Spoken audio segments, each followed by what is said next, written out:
जिम्मेवारी बहन, बहुत दिन हो गए माँ को मेरे पास रहते हुए। तू भी तो उनकी बेटी है, फिर सारी जिम्मेवारी सिर्फ मेरे सर पर क्यों? उनके चलते हर दिन मेरे घर में कलेश रहने लगा है। अब कुछ दिनों के लिए माँ को तू अपने घर ले जा।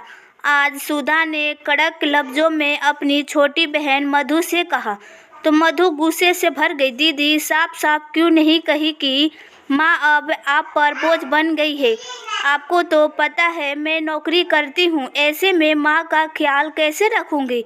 हाँ, आपको अगर पैसे चाहिए तो बोल दीजिए, मधु ने बेअक्ति लफ्जों में कहा। चुप कर मधु, बात सिर्फ पैसे की नहीं, माँ का खर्चा तो मैं भी उठा सकती हूँ। बस मैं नहीं चाहती कि माँ के यहाँ रहने से मेरी गृहस्थी बिखर जाए। सुधा की बातों में अब दर्द उतर आया था। मधु आगे कुछ बोल नहीं पाई और कह दिया, ठीक है, मैं रविवार को आ रही हूँ। रविवार को मधु ने अपने पति रजत से कहा, मैं कुछ दिनों के लिए माँ को यहाँ ला रही हूँ। रजत ने तीखी निगाहों से देखते हुए कहा, क्या तुम्हारी माँ यहाँ रहेगी?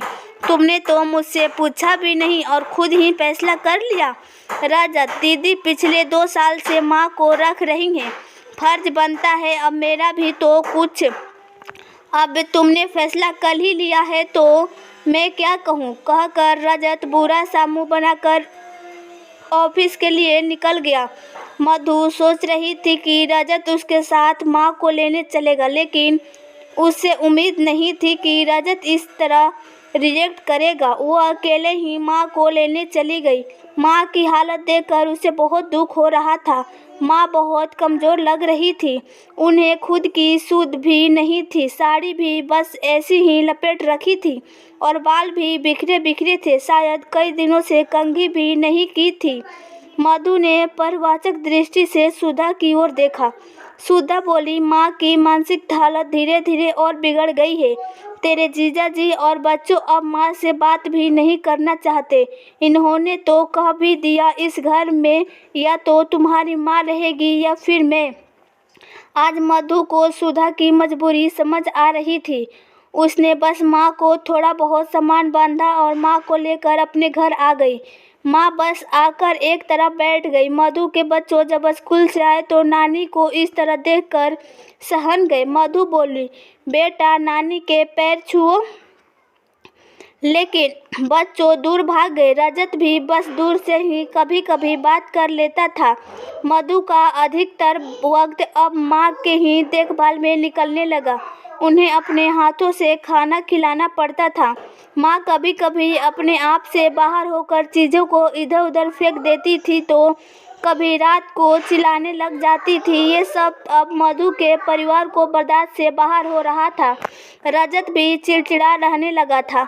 मधु खुद भी काफ़ी परेशान थी। रजत ने एक दिन गुस्से में कह दिया, तुम अपनी माँ को मेंटल हॉस्पिटल में डाल दो, इनके कारण हमारा जीना हराम हो गया है। मधु बोली, रजत, अब आपकी माँ की 3 साल तक बीमारी थी, तब तो आपने कभी नहीं कहा कि मैं परेशान हो गया, या फिर कभी आपने ये लगा कि मैं भी परेशान हो सकती हूँ।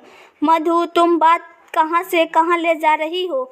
नहीं रजत, मैं बात बस आपकी माँ से मेरी माँ तक ले जा रही हूँ। मधु बहस जारी रखना चाहती थी, लेकिन रजत को शायद उसकी दलील से कोई मतलब ही नहीं था। मधु समझ गई थी कि यदि माँ की जिम्मेवारी उठानी है तो सिर्फ उसे ही उठानी है। रजत उसका साथ नहीं देने वाला है, लेकिन एक पत्नी और माँ बनने के बाद स्त्री को अपने रिश्ते के बीच सब चुनाव की स्थिति आती है तो तन से वो अपने परिवार को ही चुनती है, चाहे मन कहीं और लटका हो। मधु कई बार माँ को लेकर डॉक्टर के पास भी गई, लेकिन उनकी हालत में कोई सुधार नहीं आ रहा था। उनकी हालत देखते हुए डॉक्टर ने सलाह दी कि इन्हें अपने को प्यार और साथ की ज़रूरत है, जो शायद इस घर में उन्हें नहीं मिल सकता। मधु को न चाहते हुए भी माँ को मेंटल हॉस्पिटल में डालना पड़ा। कभी कभी बीच में मिल आती थी, लेकिन माँ बिल्कुल भाव विभिन्न से बस बैठी रहती। एक दिन हॉस्पिटल से फ़ोन आया कि उसकी माँ की तबीयत ठीक नहीं है, लेकिन उस दिन मधु के ससुराल में एक बड़ा आयोजन था, जिस कारण वो उस दिन नहीं जा पाई। अगले दिन जब वो काम निपटाकर अस्पताल पहुंची तो पता चला कि माँ का अंतिम क्रियाक्रम के लिए ले जा चुके हैं। वो भागी भागी पहुंची भी, लेकिन माँ की चिता की अग्नि ना दे चुकी। मधु बस सूत्र को लेकर एक कोने में बैठ गई। मन कर रहा था कि चिल्ला चिल्लाकर सबसे सवाल करूं कि बिना उससे पूछे ये सब कैसे कर दिया, लेकिन मन से अंदर बहुत कुछ टूट गया था। आखिर लड़े तो किससे और किसके लिए?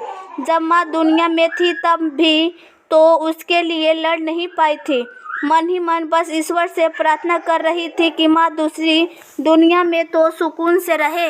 एक माँ अपनी सभी औलाद को पाल लेती है, लेकिन उस औलाद के लिए मिलकर भी माँ बाप का पालना मुश्किल हो जाता है। भरे मन से वो दुआ कर रही थी कि यदि ईश्वर उसे दुनिया में दूसरा जन्म दे तो कम से कम एक बेटी के रूप में ना दे।